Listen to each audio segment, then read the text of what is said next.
Hello guys, स्वागत है आपका एक और नए वीडियो में।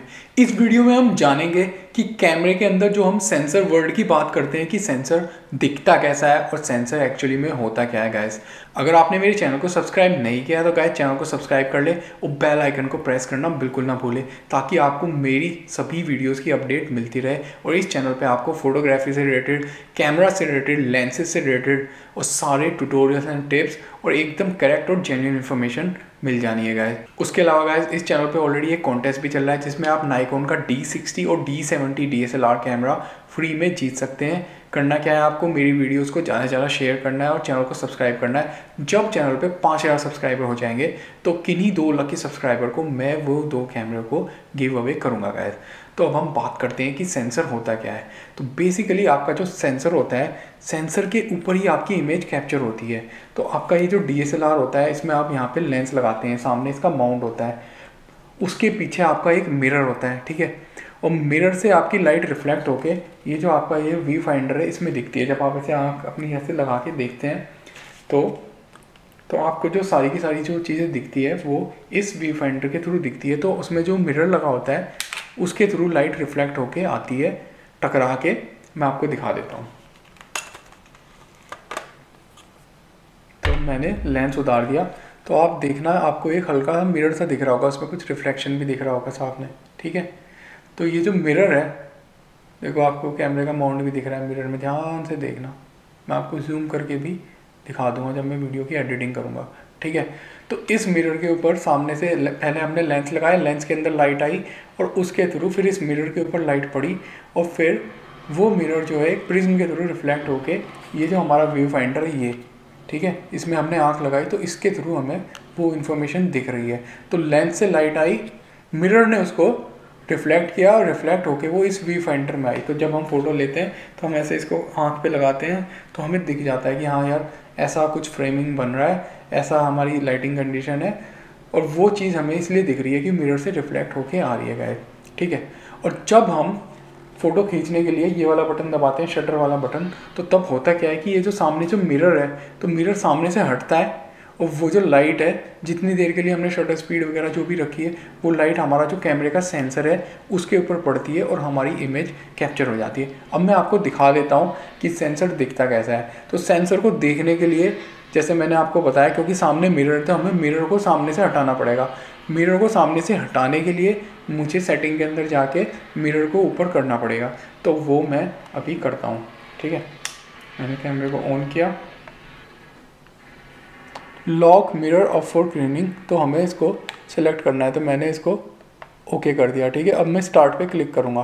तो अब मैं जैसे ही शटर का बटन दबाऊँगा ये वाला, तो ये सामने से देखना मेरा मिरर हट जाएगा। आप ध्यान से देखना, अब सामने से मिरर हट गया। अब आप सेंसर को देख पाओगे तो दिख रहा है आपको ये हरा हरा नीला नीला सा, ये एक्चुअल में हमारा सेंसर है, ठीक है।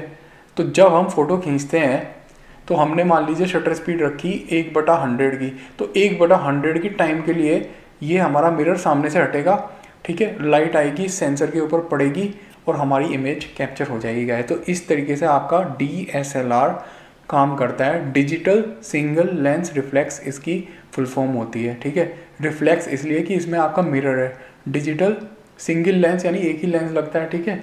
और रिफ्लेक्स, वो मिरर उसको रिफ्लेक्ट कर रहा है, तो इसलिए आपका इसको DSLR कहा जाता है, ठीक है। तो अभी आपको आपका सेंसर दिख रहा है, तो लेकिन आपको इसको बहुत ज़्यादा देर तक ऐसे खुला रखना नहीं चाहिए, वरना हवा के अंदर से डस्ट इस सेंसर के ऊपर चिपक सकती है। डस्ट इसके ऊपर लग गई तो फिर वो आपके इमेज में भी आएगी गाइस, ठीक है। अब मैं इसको बंद कर दे रहा हूँ ताकि वापस से, अब देखना मैं इसको बंद करूँगा तो सामने से फिर से मिरर आ जाएगा। देखो मिरर आ गया, अब आप सेंसर को नहीं देख सकते, ठीक है। अब मैं बताता हूँ कि सेंसर का एग्जैक्ट काम होता क्या है गाइस। तो बेसिकली जो सेंसर होता है वही आपकी इमेज को कैप्चर कर रहा है। तो आपकी जो इमेज क्वालिटी है वो सेंसर के ऊपर डिपेंड करती है। तो अगर आपके कैमरे के अंदर अच्छा सेंसर है तो आपकी इमेज क्वालिटी अच्छी होगी। और जैसे हम ISO की बात करते हैं कि यार इस कैमरे की ISO रेंज 100 से लेके 25,000 तक है, इस वाले की 100 से लेके 50,000 तक है, तो वो आपके सेंसर के ऊपर होती है। तो हर बार जैसे मान लीजिए कोई कैमरा 4 साल पुराना है, कोई कैमरा 10 साल पुराना, तो जो 10 साल पुराना कैमरा था उसके सेंसर की ISO कैपेबिलिटी कम होगी नए वाले के मुकाबले, क्योंकि हर साल सेंसर्स को बेहतर बनाया जा रहा है तो उनकी लो लाइट परफॉर्मेंस भी बेहतर हो रही है। उसके अलावा मेगापिक्सल की जो वैल्यू होती है वो भी आपके सेंसर के ऊपर डिपेंड करती है। जैसे मान लीजिए कि ये वाला जो कैमरा अभी मैं अपने हाथ में ले रहा हूँ, ये है D5000, तो ये है आपका 16 मेगापिक्सल का, ठीक है।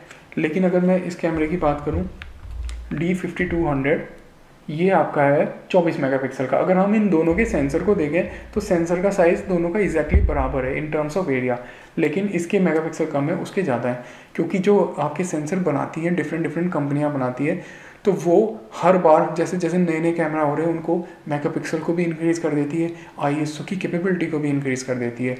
और जो डायनेमिक रेंज होगी, जो आपके उसमें डार्क एरियाज़ और ब्राइट एरियाज़ को जो कैप्चर करती है वो डायनेमिक रेंज, वो भी आपकी सेंसर के ऊपर डिपेंड करती है। तो कुल मिला के अगर मैं आपको शॉर्ट में कहूँ कि जो आपके कैमरे की जो इमेज क्वालिटी बन रही है वो आपके सेंसर के ऊपर डिपेंड करती है, ठीक है गाइस।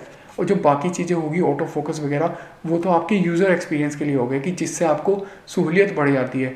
अगर आपके कैमरे में ऑटो फोकस ना भी हो, ठीक है, लेकिन सेंसर उसमें तगड़ा है तो इमेज क्वालिटी उसकी एकदम बेहतरीन होगी, ठीक है। इसका मैं आपको एक बहुत अच्छा एग्जांपल दे देता हूँ।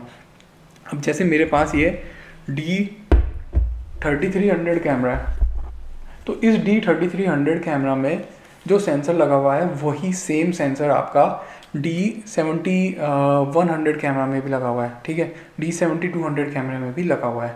तो अब उसके अलावा D5300 कैमरा में भी यही सेंसर लगा हुआ है गाइस, ठीक है। तो इसका मतलब ये है कि जो आपकी इमेज क्वालिटी आपको इस D3300 कैमरा से मिल रही है वही सेम एग्जैक्ट इमेज क्वालिटी और वीडियो क्वालिटी आपको D5300 कैमरा से भी मिलेगी। लेकिन लोग फिर भी D5300 को क्यों लेते हैं, क्यों है महंगा? क्योंकि उसमें आपको और ऑप्शंस मिल जा रहे हैं। उसमें आपको उसमें फ्लिप आउट स्क्रीन हो गई है आपकी, ठीक है, उसमें आपको वाईफाई मिल जा रहा है, उसके अलावा उसमें ऑटो फोकस पॉइंट ज़्यादा है तो वो थोड़ा ऑटो फोकसिंग अच्छा करेगा। लेकिन इमेज क्वालिटी इसकी और उसकी और 7200 की बराबर होगी क्योंकि उसमें सेंसर एग्जैक्टली सेम है।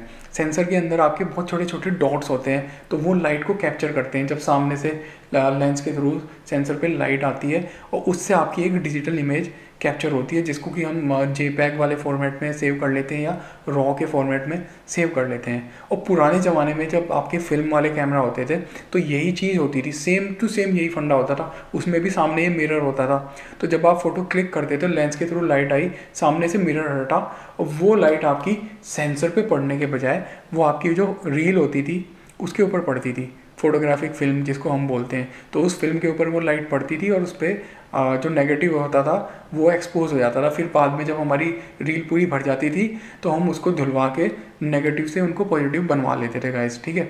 धुलने के बाद वो नेगेटिव बनते थे और नेगेटिव से जब पॉजिटिव बन जाता था तो हमारा फोटो बन जाता था गाइस। तो आपको समझ में आ गया होगा कि सेंसर आपका मिरर के पीछे होता है और सेंसर के ही ऊपर आपकी इमेज क्वालिटी डिपेंड करती है। अब हम मिररलेस कैमरा की बात करें, मिररलेस कैमरा में आपका सामने मिरर होता ही नहीं है, तो जो लेंस है सीधे लेंस से लाइट आई और सीधे सेंसर के ऊपर पड़ती है। आपने इसको लेंस को हटाया तो सीधे वो आपके सेंसर के ऊपर पड़ेगी। मैं आपको मिररलेस को भी एक बार दिखा देता हूँ, आपको समझ में आ जाएगा कि एक्चुअल में सेंसर होता कैसा है। तो गाइस ये मेरे पास है Canon EOS RP full frame mirrorless camera, ठीक है। तो अब मैं सामने से जब इसका लेंस निकालूंगा तो वो चीज़ जो आपको मिरर को हटाने के बाद दिखी थी DSLR में, आपको इस मिररलेस कैमरा में वो डायरेक्टली दिख जाएगी। तो मैं आपको दिखा देता हूँ एक बार। तो आपको ये हरा नीला नीला सा देखो डायरेक्टली सेंसर दिख रहा है, इसमें कोई भी मिरर नहीं है, इसीलिए इसको मिररलेस कैमरा कहा जाता है, ठीक है। लेकिन सेंसर हर कैमरे में होता है, बिना सेंसर के आप कोई भी फ़ोटो नहीं ले सकते। अगर आप मोबाइल फ़ोन की भी बात करें तो जो मोबाइल फ़ोन होता है उसके अंदर भी आपका सेंसर होता है गाइस। जैसे अगर आप सैमसंग का फ़ोन ले तो आपके मोबाइल फ़ोन की जो इमेज क्वालिटी है वो भी पूरी की पूरी सेंसर पे डिपेंड करती है। कई बार ऐसा होता है कि भाई कोई कंपनी कहती है जी हमारे उसमें कैमरा में मतलब फ़ोन में 4 कैमरे हैं तो ये ज़्यादा अच्छा है, ये 100 मेगापिक्सल का है। एक्चुअली मेगापिक्सल से इतना भी ज़्यादा फ़र्क नहीं पड़ता। जो सेंसर की क्वालिटी है, किस क्वालिटी की आपने यूज़ की, अगर आपने अच्छा महंगे वाला सेंसर यूज़ किया है, जैसे नाइकोन के कैमरों के जो सेंसर है उनको सोनी बनाता है, कैनन अपने सेंसर खुद बनाता है और सोनी भी अपने सेंसर खुद बनाता है। लेकिन कुल मिला के देखा जाए तो जो सोनी के सेंसर हैं वो बहुत अच्छे होते हैं। तो जैसे ये एप्पल के फ़ोन हो गए या फिर सैमसंग के फ़ोन हो गए, ये लोग सोनी के सेंसर यूज़ करते हैं तो उनके भले ही मेगापिक्सल कम हो लेकिन इमेज क्वालिटी उनकी बहुत ज़्यादा अच्छी होती है। उनकी डायनेमिक रेंज, कलर्स वगैरह बहुत प्यारे उनमें निकल के आते हैं। तो सारी की सारी जो आपकी इमेज क्वालिटी है वो आपके सेंसर के ऊपर डिपेंड करती है गाइस। घटिया सेंसर यूज़ करोगे तो घटिया कैमरा परफॉर्मेंस देगा, घटिया फ़ोटो लेगा। अच्छा सेंसर होगा तो बहुत अच्छी फ़ोटो लेगा, भले ही चाहे उसका ऑटो फोकस सिस्टम इतना तगड़ा हो या ना हो। इमेज क्वालिटी सेंसर के ऊपर डिपेंड करती है। तो आई होप आपको समझ में आ गया होगा कि सेंसर होता क्या है। मैंने आपको पूरा दिखा दिया, पूरा डेमो भी दिखा दिया, मिररलेस का भी दिखा दिया, DSLR का भी दिखा दिया, मिरर को भी हटा के मैंने दिखा दिया आपको। एक एक चीज़ कैसे फ़ोटो कैप्चर होता है वो समझ में आ गया होगा गाइस। तो अगर समझ में आ गया होगा तो गाइस वीडियो को लाइक कर दो, वीडियो को शेयर कर दो, ज़्यादा से ज़्यादा लोगों के पास पहुंचाओ इस वीडियो को, ताकि उन्हें भी नॉलेज हो जाए कि कैसे कैमरा काम करता है, क्या सेंसर होता है। और ज़्यादा से ज़्यादा लोगों के पास वीडियो पहुंचेगी तो हमारे पास जल्दी से ज़्यादा सब्सक्राइबर होंगे, चैनल ज़्यादा ग्रो होगा, सही इन्फॉर्मेशन लोगों के पास पहुंचेगी।